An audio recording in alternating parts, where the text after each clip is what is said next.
Hello दोस्तों, धर्म safety मंत्रा में आप सभी का स्वागत है।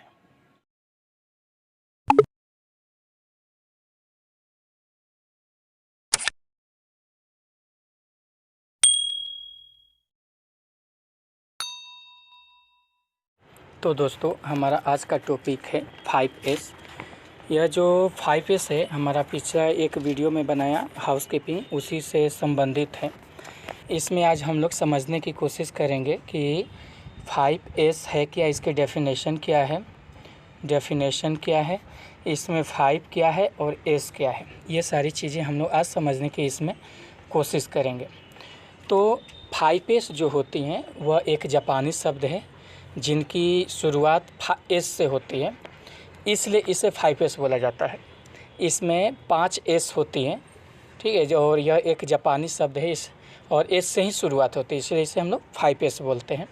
इन 5 शब्दों का उपयोग किसी भी इंडस्ट्री या वर्कशॉप में उसके बेहतरी के लिए किया जाता है कि उसमें किस तरह से सेफ्टी बरकरार रहे, विद सेफ्टी सभी वर्कमैन एम्प्लॉयज़ काम कर सकें, इसलिए इस रूल को बनाया गया है, 5S रूल को बनाया गया है।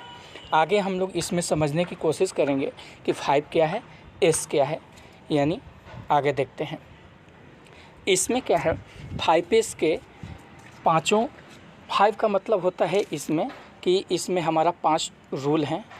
इन पाँचों को 5 लिखा गया और S का मतलब क्या होता है, S से शुरू होने वाले हमारे रूल, जिसमें इसकी फर्स्ट जो वर्ड हमारी हैं सबकी S ही हैं, इसलिए इसको हम लोग 5S भी बोल सकते हैं इस रूल को। इसमें हमारा 1 नंबर जो रूल है, सीरी यानी कि शॉर्ट यानी कि छटाई। इसमें हमने क्या किया है कि पहले मैं बताया कि यह जापानी वर्ड होते हैं, इसलिए मैंने पहला वर्ड जो लिखा वो जापानीज वर्ड लिखा है, दूसरा वर्ड जो लिखा इंग्लिश और तीसरा जो वर्ड लिखा मैंने हिंदी में लिखा, ताकि आपको अच्छी तरह से समझ में आए कि किसका क्या मतलब है। 1 नंबर हमारा है सेरी, यानी इसका मतलब होता है शॉर्ट यानी छटाई। 2 नंबर होता है हमारा सीटो, यानी सेट इन ऑर्डर, सुव्यवस्थित। 3 नंबर होता है सीसो, यानी शाइन यानी स्वच्छता। 4 नंबर होता है सिकेत्सु, यानी स्टैंडर्डाइज यानी मानकीकरण। 5 नंबर होता है शित्सुके, यानी सस्टेन यानी अनुशासन। अब हम लोग इसके बारे में समझने की कोशिश करते हैं कि ये पाँचों हैं क्या। 1 नंबर हमारा है शॉर्ट, यानी कि शॉर्ट होता क्या है, इसमें जो भी हमारी ज़रूरत तथा जिसकी ज़रूरत ना हो ऐसे इक्विपमेंट मटेरियल्स का हम लोग छटाई कर अलग करते हैं। इसका मकसद सिर्फ यही होता है कि जो हमारा वर्क एरिया है उससे जो अननीडेड मटेरियल्स हों या इक्विपमेंट्स हो उसको हटा दिया जाए और हमारा जो वर्क एरिया है उसको साफ़ सुथरा रखा जाए और उसको सेफ्टी में रखा जाए। इसका मतलब सिर्फ यही होता है।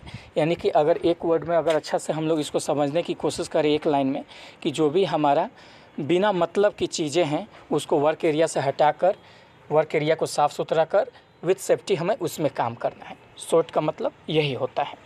नेक्स्ट हमारा है सेट इन ऑर्डर, यानी इसका एक और नाम देख सकते हैं सिंप्लीफाइंग से आप सब समझ सकते हैं या सेट इन ऑर्डर से समझ सकते हैं कि इसमें जो भी हमारा मटेरियल्स या इक्विपमेंट हैं उसको हम लोग उसी जगह पे रखेंगे या फिर उसके लिए एक ऐसा जगह निर्धारित करेंगे जहां वह मटेरियल सुरक्षित ढंग से रखा जा सके।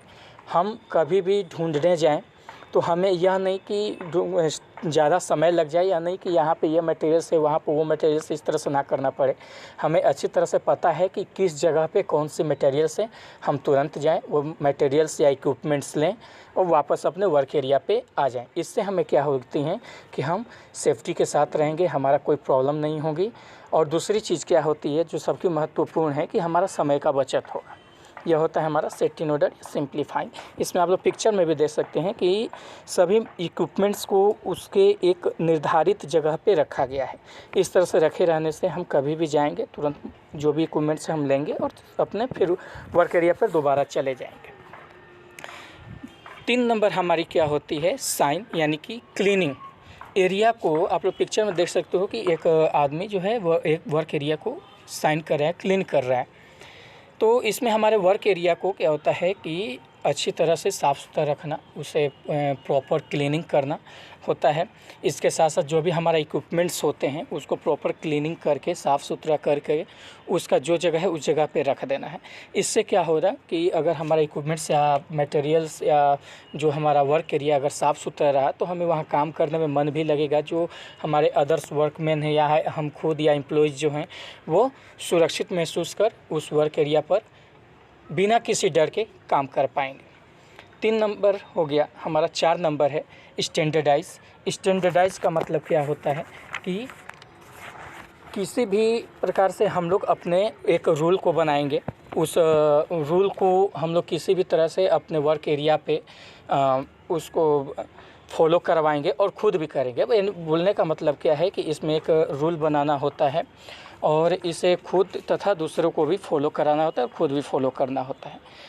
5 नंबर हमारा होता है सस्टेनिंग। सस्टेनिंग का मतलब क्या होता है कि जो अभी तक हमने पाया यानी जो भी हम लोग काम किए उसको उसी तरह से रखना, बरकरार रखना और उसमें और ज़्यादा इम्प्रूवमेंट करना, वो हमारा सस्टेनिंग होता है। इसमें जो हमारा रूल बना हुआ होता है, जो अभी मैंने 4 नंबर बताया कि कुछ रूल्स बनाए जाते हैं अपने वर्क एरिया के लिए जिससे सभी लोग उसको फॉलो करें और हम खुद भी फॉलो करें।